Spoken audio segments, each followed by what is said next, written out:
Welcome back to another episode of Over the Hump. This week we have a very special episode for you.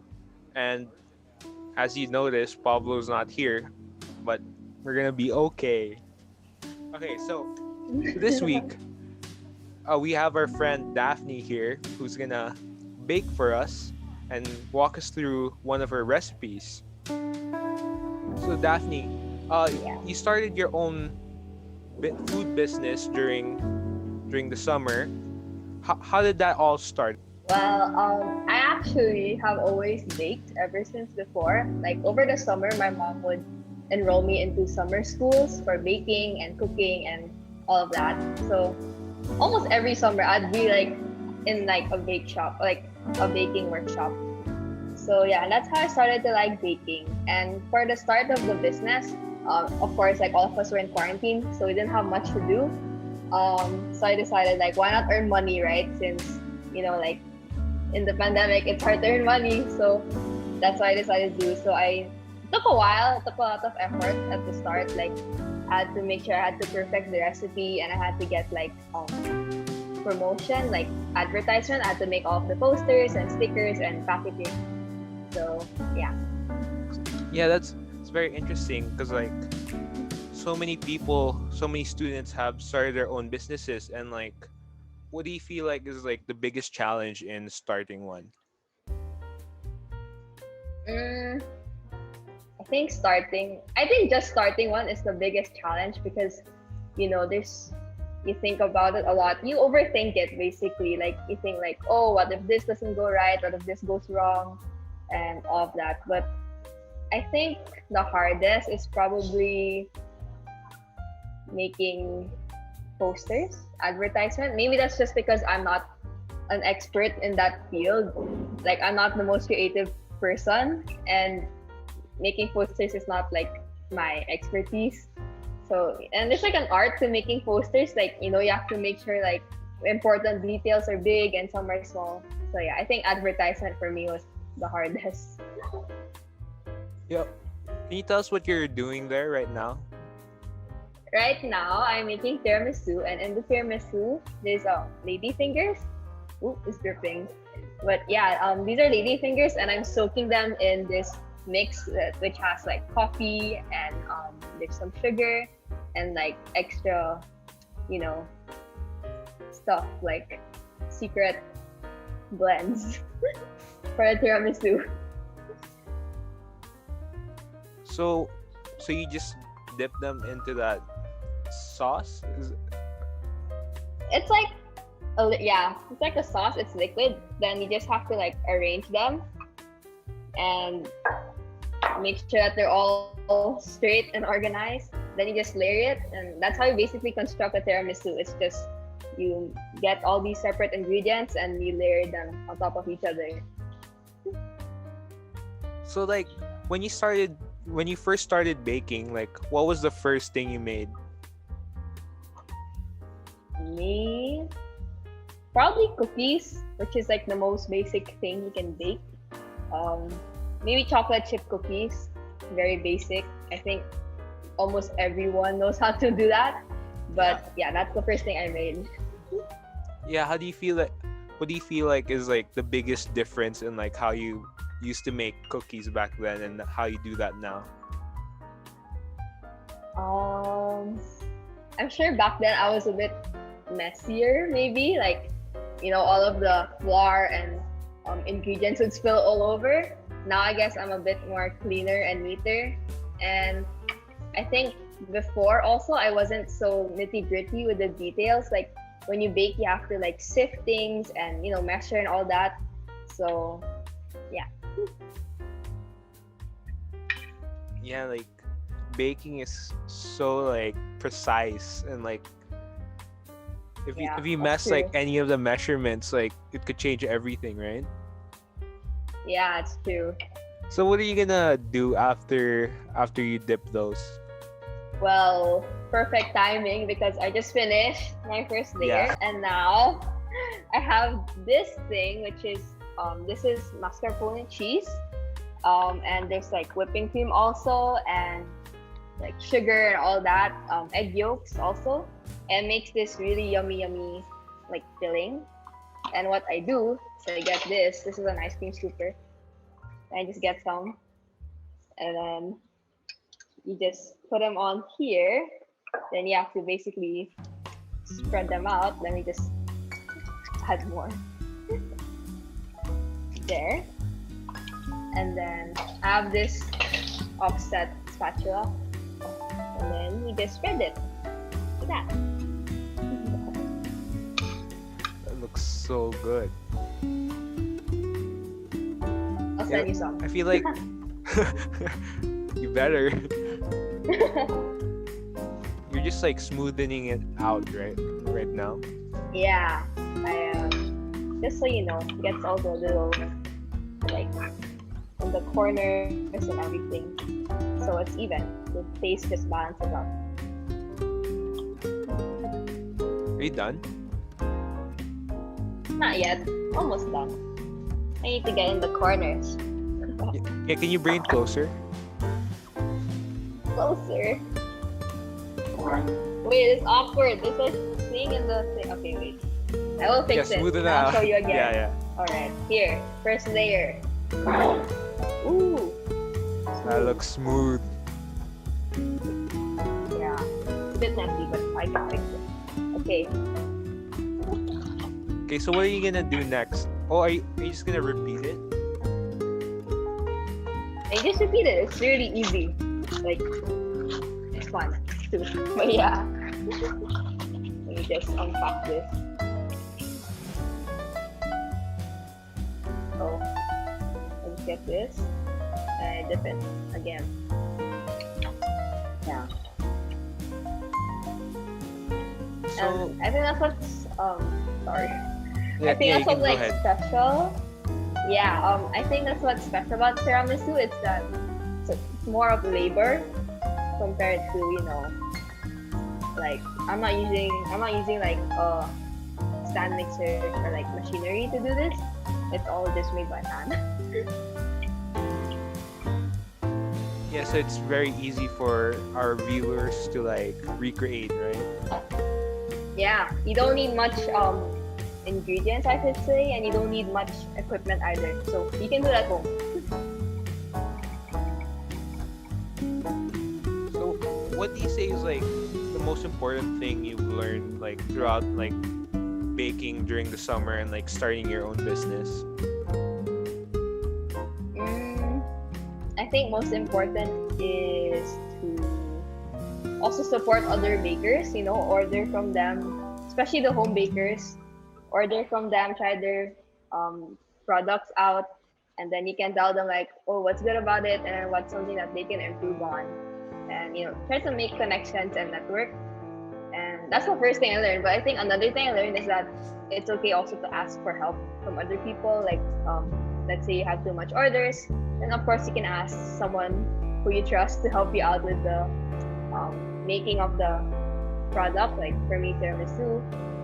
And yeah. So you're done with your second layer, right?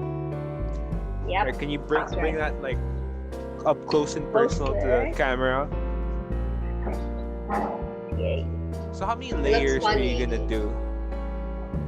Usually I just do 2 layers. So yeah, I think 2 layers is a good balance of like all of the taste. Okay. Are there any good like cooking or like baking movies or shows or like any kind of media that you really like or like you're inspired by?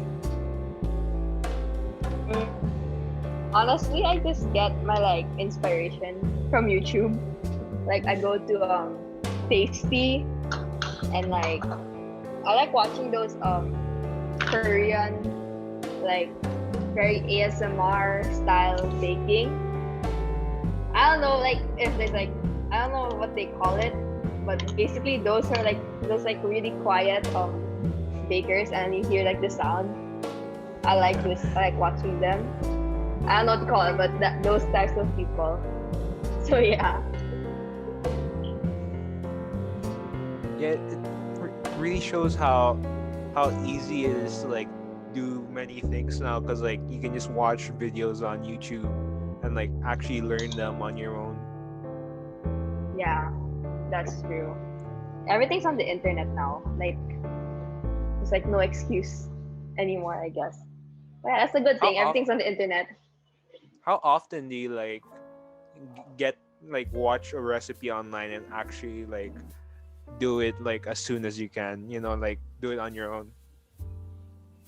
Mm, it depends. Like honestly, sometimes I like crave for stuff. So like last week, I was craving for brownies. So I just went online. Then I looked for brownie recipes. Then if I had the ingredients, then I just made it, like on the spot. It was really good. So it depends. If I have the ingredients, I will make it like on the spot if I'm craving it. So are there any like specific skills like that's like necessary for like when you bake? Mm, measuring maybe. Um, what other skills? I think just being neat like also helps. Um, yeah, that's what I should say. Just be neat in the kitchen, like clean as you go, and make sure you measure properly. Take the right measurements. Okay, so are you finished with your tiramisu? Yes, I'm just cleaning like the thing so that I don't waste anything. I don't waste any cheese. I don't waste any ingredients. And yeah, wait, I'm almost done. One more corner. So do you just like freeze that after? Yeah, I have one more step. I'm gonna put cocoa powder on the top, and then I can freeze it. Yeah. Hold on. Well, that actually took like a really short amount of time. Yay! That looks yummy. Okay, I will put cocoa powder.